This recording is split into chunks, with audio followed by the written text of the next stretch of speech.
Good morning, Don. Morning. How you guys doing? There he is. There's the big bird. Happy anniversary, buddy. Yeah, 50 years. Time flies.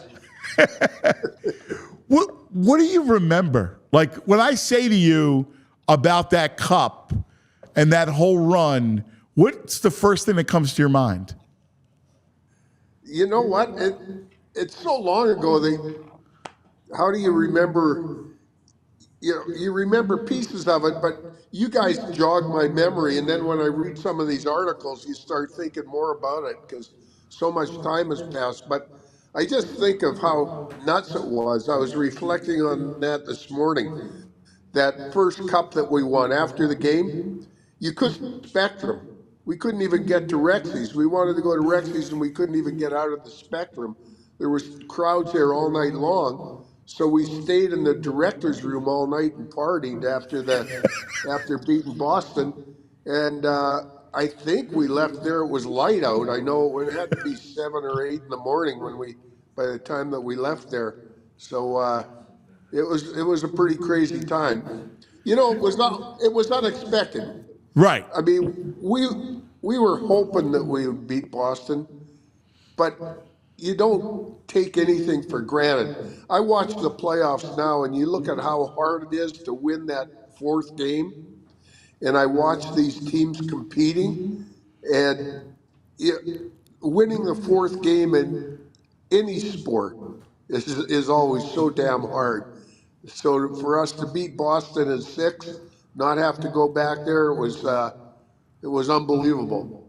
My biggest memory of that night, of during the game, was there was probably 4 minutes left in the game, and I was going on the ice, and Phil Esposito was leaving the ice, and he said to me, "We're not going to score on that guy tonight." And that's my most vivid memory because Bernie Pront was just that good for those 2 years until he got that injury. He was arguably the best goalie for those 2 years that ever played. So that's one of my more vivid memories. That's a great story. The fact that he's saying we're not scoring on that guy tonight, that's awesome. I said to myself, okay, now I know we're in their head. And then after that, everything's a blur for a few Yeah. days because from there to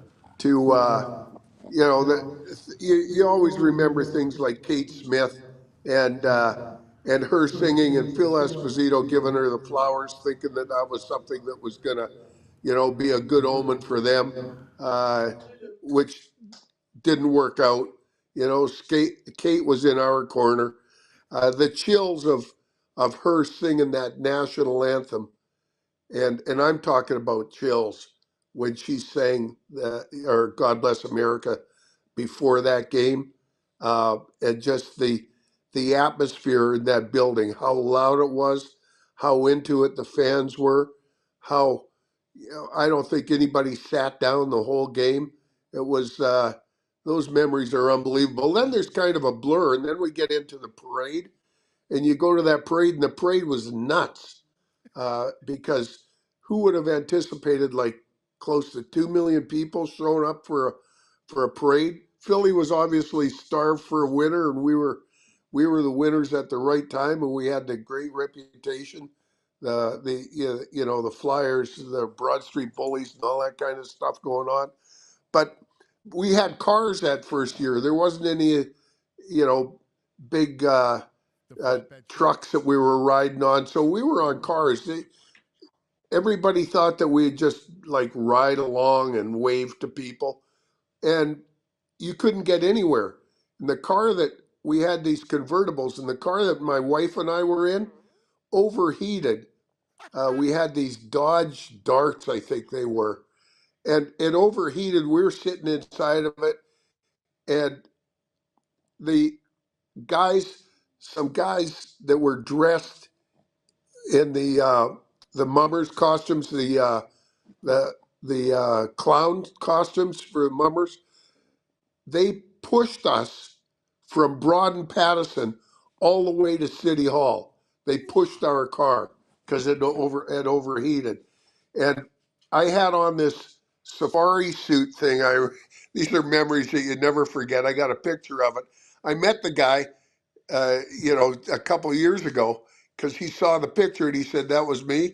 So I wound up meeting the guy, but somebody ripped the sleeve off of my jacket, and when we got to City Hall, the mayor was, uh, had the presentation from the mayor, and we were sitting in these stands, and I reached into my pocket, uh, in my one jacket pocket, and I pulled out, and these were not mine, trust me, not in those days. I pulled two joints out of my pocket. I reach into the other pocket, and there was a handful of pills. I have no idea what they were. I said to my wife, "Look at this shit." And I dropped it in the stands. I said, "I can't get caught with this stuff. What the hell's going on?" These are so, and people giving us champagne and beer and stuff. So it was insane stuff. That is awesome. You reach in your pocket and you find joints and pills. Oh Only in yeah, it Philadelphia. was crazy. I was like, "What? What the hell? Only in Philly? I mean, what the hell?" What? I guess they thought that I looked a little tired or something, or I needed to relax. I don't know what the hell. What do you think it meant to? I was trying to draw the parallel that I think you guys really began our love affair with sports in general, because then it all starts to get better. The Phillies start to win, the Sixers, the Eagles, they all start to get good. And it all started with you. It was almost like you instilled that team, and you guys instilled a sense of pride into the city. Well, you're right. It's good to be first, right? Uh, we were we were blessed in that regard, and we were just the right place at the right time, and it helped create a winning atmosphere in the city. It changed from a city that was a city of loser teams to sense of pride in the city that we could win. And I and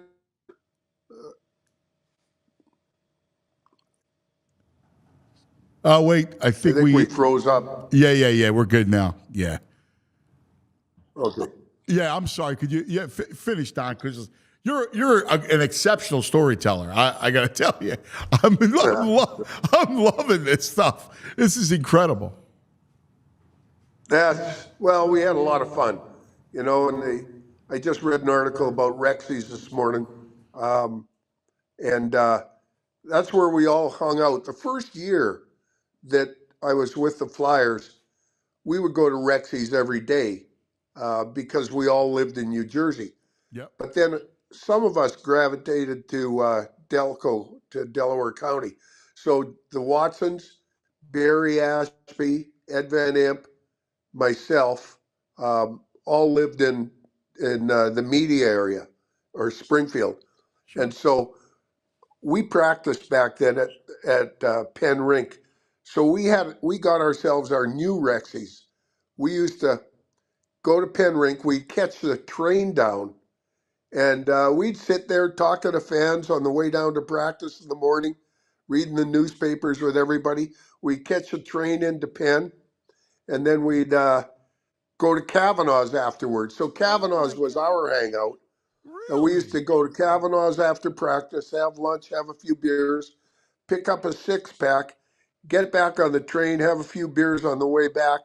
And I remember Cowboy Flat, different world, right? Yeah. Cowboy Flat uh, would go up and drive the train with the conductors, with the train operators. I mean, it was a different world, and we were celebrities in the biggest way, in a huge way. We were recognized everywhere we went. It was hard after we won that first cup. It was hard to go out anywhere because anywhere that we go, there wind up being a crowd following us and looking for autographs and wanting to talk to us. I remember going downtown to Boyd's, and By the time I left Boyd's, and it was on 11th and Market back in those days, by the time I walked out of the store, there was like 400 or 500 people outside of the store. It was insane. The city fell in love with us in a good way. Well, I think you gave them something. You instilled a lot of pride in the town. I remember beyond sports, the town was not looked at favorably, across America, right? And here was this significant city when it comes to this country, and it had lost all of its luster. And I think I think you guys had a lot to do with the reclaiming. I think a lot of the glory, and nobody would expect it, right? Like, first of all, hockey was new in Philadelphia. I mean, relatively, right? 66, 67 was the expansion, and then here you guys come shortly thereafter, and like the whole town falls in love with you, falls in love with the sport, and it just becomes a thing.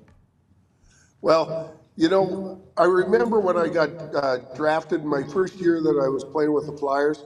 We came down.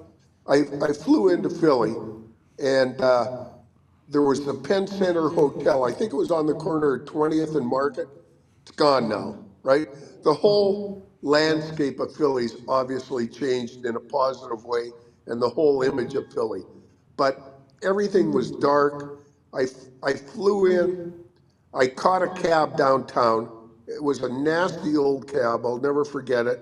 I drove across the Penrose Bridge with the cab, by the car eating machine, by the refineries, all this smoke and dirt. Got out at the Penn Hotel, and I went for a walk. And there was all there were these adult bookstores around, and Yeah. it was nasty. And I got up to my hotel room and I called my dad and I said, Dad, I don't know what I'm going to do for the rest of my life, but it's not going to be in Philadelphia. This place is horrible. And 50 years later, I'm in love with the city, and I have nothing but great memories. And you know what? Who we got to give a lot of credit to in this whole thing? Fred Shero. Yeah. Fred Shero was uh, he was way ahead of his time in terms of how he thought about the game, how he recognized the individual talents on our team, and he let those individual talents come forward, and he let everybody be their own personality. And if you look at our team, we all had significantly different personalities. It was a collection of misfits and a lot of talented hockey players. And Freddie developed a system, and he expected us. We would practice for hours, and all we would do is practice the system over and over and over again. So he required a high degree of discipline within the system, but then within that framework, he would let everybody's personality come forward. It was like a guy like Rick McLeish. He would even say in practice, look, I expect everybody to follow the system. The only guy that doesn't have to is Ricky. Ricky, you can do whatever you want. And that was the kind of the guy he was. And he let Interesting. for a couple of years there, he let Schultz, myself, Hound, and then DuPont joined us. He let us do whatever we wanted on the ice. Um, and I'll never forget the first season that we came here. St. Louis had just come in with the Plaguers and Noel Picard and these guys, and beat the crap out of the Flyers. A bunch of those guys, I think, got arrested. And Ed Snyder said, "This isn't going to happen to my team again." And then the following year he brought in myself, Schultz, Kelly, and the first year against St. Louis in an exhibition game, uh, that was our first opportunity to kind of let everybody know that there was a new identity. And a brawl started early on, had to be the first period. And Schultz and everybody there were guys that, everybody on the ice was fighting.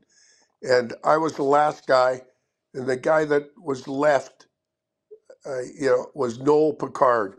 And Noel Picard was a guy that was like 6'5", probably 250. Wow. And he dropped his gloves, and I lined up against him, and he took a big swing at me, and he stepped on a stick and fell down, and I jumped on top of him. And all I could think of was, yes, there is a God. He saved my life. This guy would have killed me. But, after that, that kind of set the tone. That was like putting the league and Philadelphia on notice that this was a different era, that there was a different team and we weren't going to be pushed around.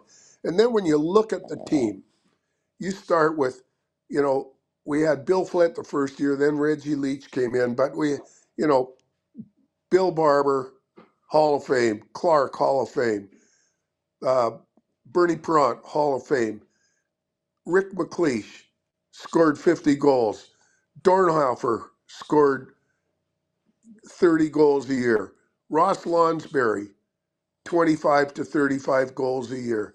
We had myself and Kinderchuk that on the third line that scored 20 goals. Not that year, but we became 20 goal a year scorers.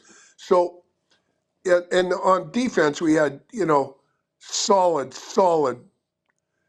proven, tough guys. Ed Van Imp, probably one of the toughest guys, and arguably one of the toughest and dirtiest players that ever played the game. I mean, nobody was tougher than Ed Van Imp.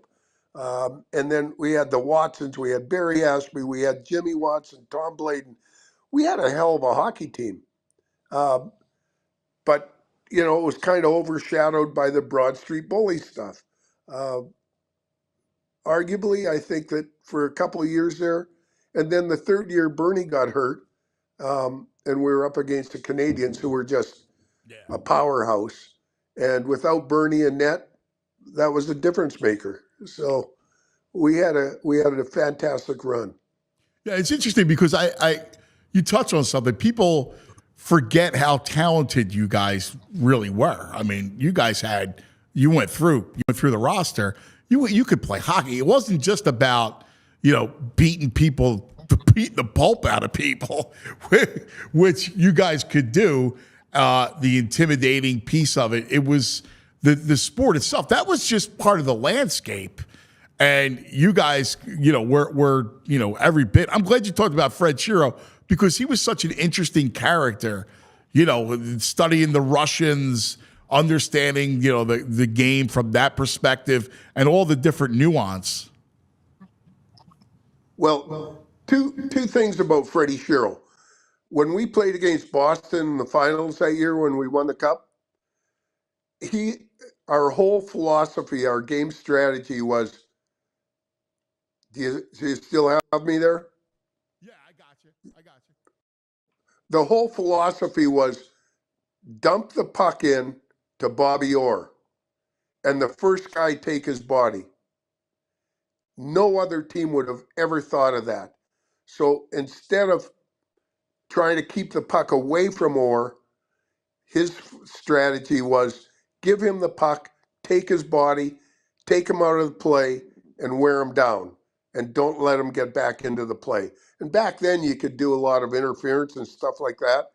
There was only one ref. You didn't have two guys calling penalties. And so by the end of the series, Bobby Orr was worn down. Then you go to the Russian game, and talking about Freddie studying Russia and hockey. Freddie, in the Russian game, he said, we practiced several days on just holding our position. And he said, the reason the teams are getting beat by these guys is they're chasing the Russians all over the ice. The Russians would cycle a puck and wait for people to leave positions and start chasing them around the ice. And then they'd play to open positions where guys left their spots, right?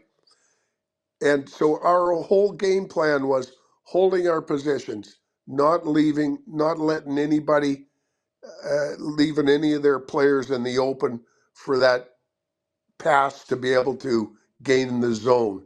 So Freddie was, I think he was a key guy to leading us to those championships and to beating the Russians. So I got an old friend of yours who is on the line with us, and I got to have you guys on together. Say hello to the great Dave Schultz. Don. The Hammer. What's happening? Hi, Don. How are you? How you doing? You look pretty good today. Oh, yeah? You look great, Dave.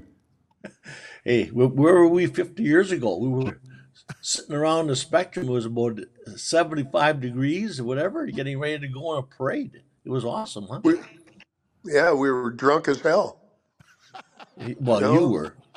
Yeah, I was, yeah. Yeah. I can't remember. It's a fog. But, guys like you that are sober now, good for you. Proud of you. Yeah, thanks. Yeah, I'm. I probably didn't feel this good 50 years ago this morning. So, yeah. Don was just Dave was telling some incredible stories about that game and that night, and you guys when you guys beat Boston, the city descends upon the spectrum. And you guys can't even leave. Like, you guys couldn't. Don, I love what you said. You couldn't even go to Rexy's, your spot, to celebrate. What was that like, Dave? Couldn't make it there. Yeah, it was. I remember more the next day, 50 years ago today, the parade and going in front of 2.1 million people. It was unbelievable. I not that I don't remember the game. I certainly do. Certainly I've seen many times when Gene Hart calls it down and Bernie made a big stop. Yeah, right. He didn't even see the puck, but good thing it missed the net. Anyway, it was they were special times and again I'm thinking this morning. We had another a year or so of this. We were dominating the National Hockey League and selling to sellout crowds all over the league, and winning again in May 27th of '75. What was it like, boys? You want to know? Here's what I remember. I got one memory. Playing in Boston in the 5th game when we won that game, and we'd never won in Boston, and there was a few minutes left in the game, and Freddie put Schultz out on the ice with Flett and Clark, and Kinderchuk and I were sitting there saying, "What the hell is he doing putting Schultz out with those guys on?" And they scored a goal and we won the game, Schultz. I never forget that. Proved us wrong, buddy. Yeah, that's how smart Freddie was. He was very smart, great coach. He knew. Well, there was a guy behind us. I hadn't played for the last 10 minutes of the game, of the third period, and there was 10 minutes into overtime, and some guy behind our bench yelled, put Schultz out there so we can score. Well, that's, I took the puck from O'Reilly, gave it to Flett, who gave it to Clarkey, and that was it. Yeah. Wow. That's awesome. How about that story? You're telling me that you and Kinderchuk questioned that, putting me out questioned there? It. We were like, "What the hell's going on here?" I'd never heard that one before. Yeah, okay. Were teams? Did you establish something, guys, where teams were just intimidated coming into the spectrum, right? Like, you could see them almost melt. Like the fans, it felt like there was just such great power at the spectrum. Were they afraid to come into it? Well, the story, I'll just recite this. Rod Gilbert told the story. They take the bus, at least in those days, to Philadelphia, the Rangers, and they'd be having a great time talking and all this, having a few laughs on the bus. And as soon as they came over the Walt Whitman Bridge, the bus would go quiet because they could see the spectrum. And they pull in down below the spectrum.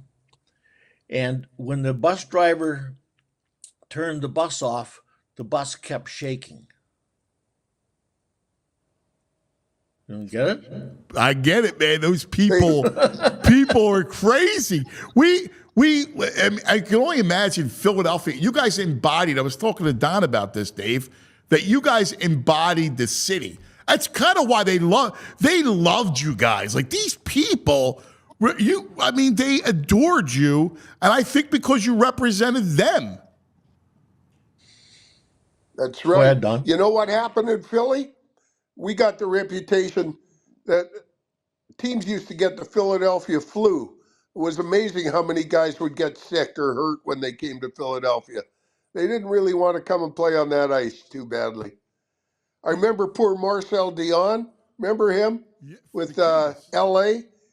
he, he didn't even want to get on the ice in Philadelphia. It would be God, that's awesome. The Philadelphia flu. That's incredible. Dom, what do you remember about Dave and his incredible prowess to protect and Schultz's army? well. Here, my memories of Dave.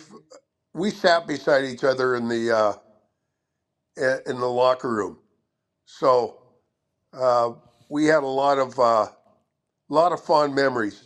Uh, but the you know what I one memory, vivid memory, is we were getting ready to play St. Louis, and Schultz was rapping his knuckles because he was anticipating to fight DuPont. DuPont was the tough guy with St. Louis.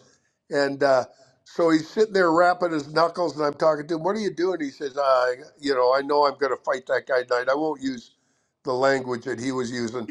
But, I know DuPont's coming. I'm ready for him. I'm this and that. And like 2 minutes later, DuPont walks into our dressing room carrying his bag, and he got traded right before the game. And I turned to him and I said, Schultz, I guess you could unwrap your hands tonight. You're not going to need to be taped up. But with playing with Davey, uh, to me, I was blessed. I wasn't a fighter. I was an instigator, and I caused a lot of shit. I probably caused a lot of the fights that he got into. But you know what? Knowing that I always had that guy on my wing and with my back probably made me a lot tougher player than I ever was. Because if anything started, if I couldn't finish it, I knew that I had the guy that was there beside me that was going to take care of everything pretty damn well. So Schultz was arguably the toughest guy back then. He to that point, he was the toughest guy that best fighter I've ever seen. I mean, he had some epic battles with Terry O'Reilly.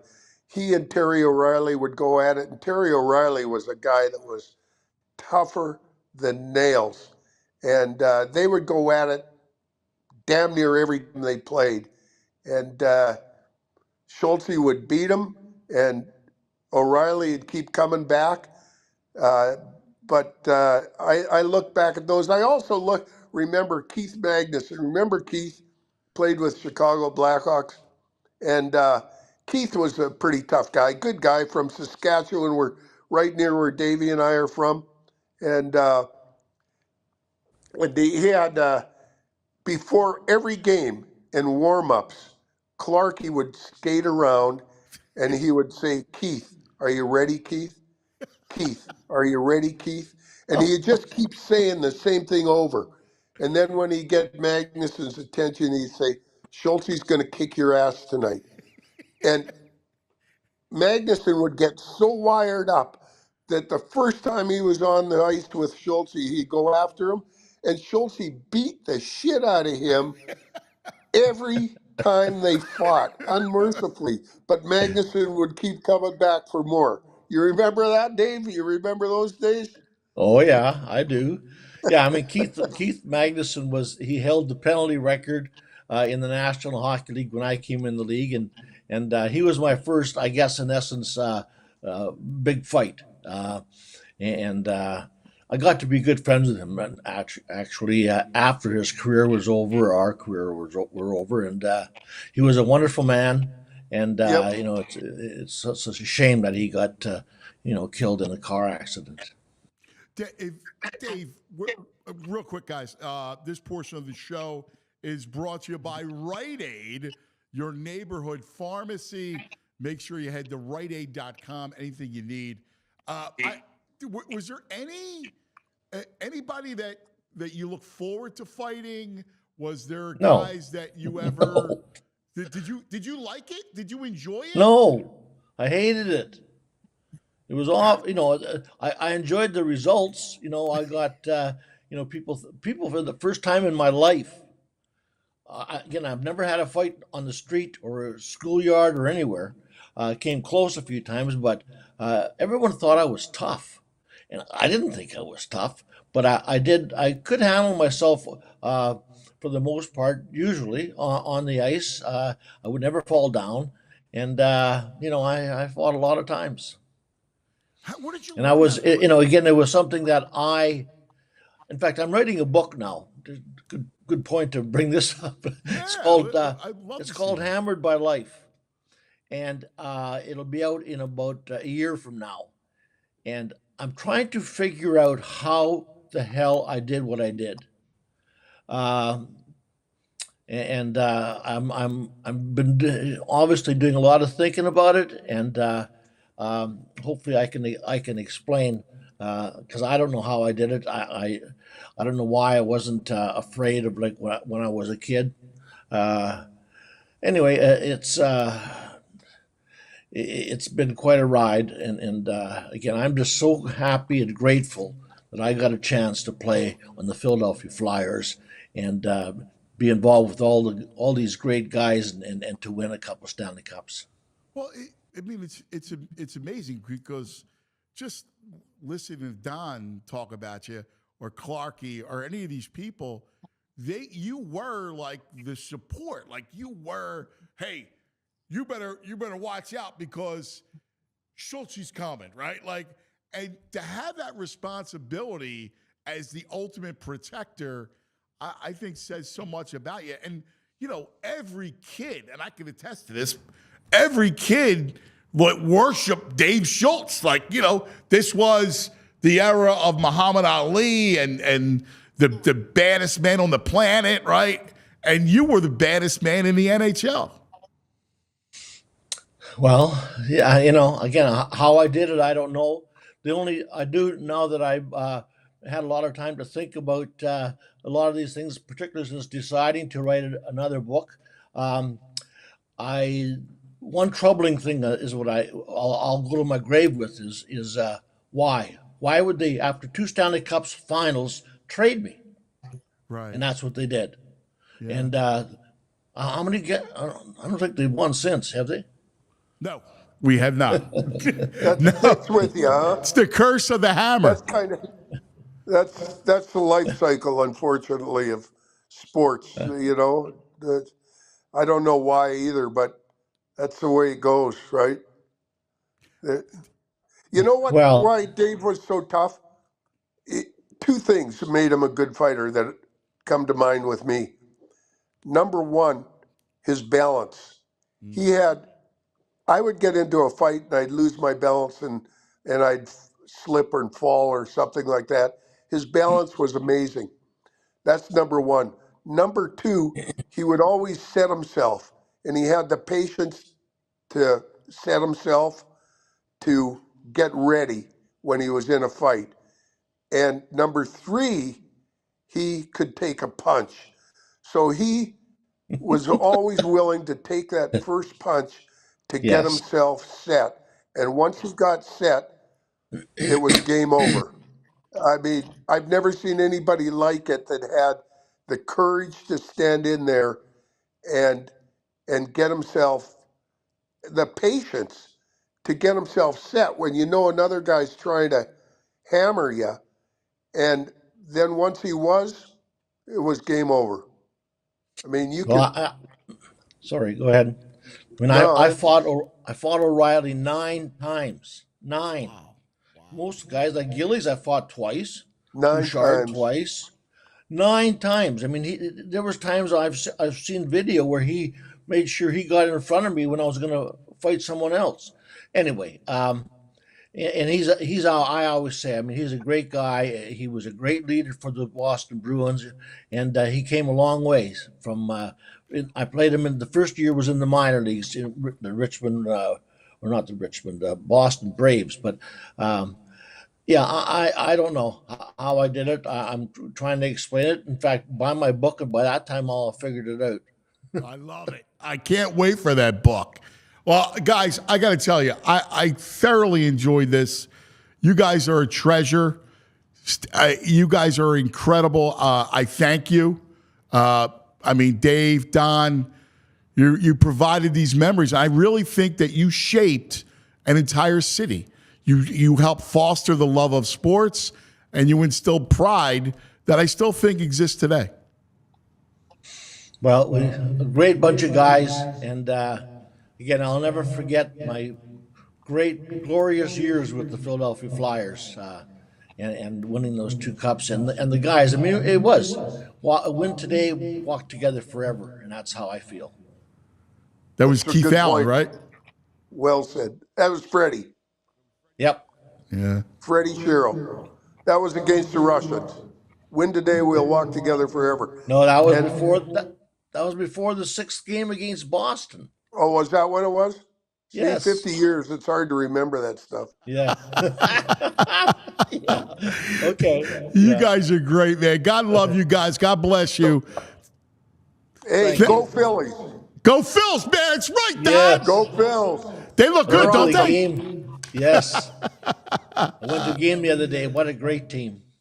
That's fantastic. Oh, You they're got to keep awesome. us posted on the book, too, so we can promote it, okay? Okay. All right. God bless you guys. Don, Dave, Thanks. thank you so Okay, much, man. take care. Happy Thanks. anniversary, guys. See you, Yeah. Don. How about it? Thanks. Bye-bye. See you, Dave. Was that not incredible? We all silly like the mayor.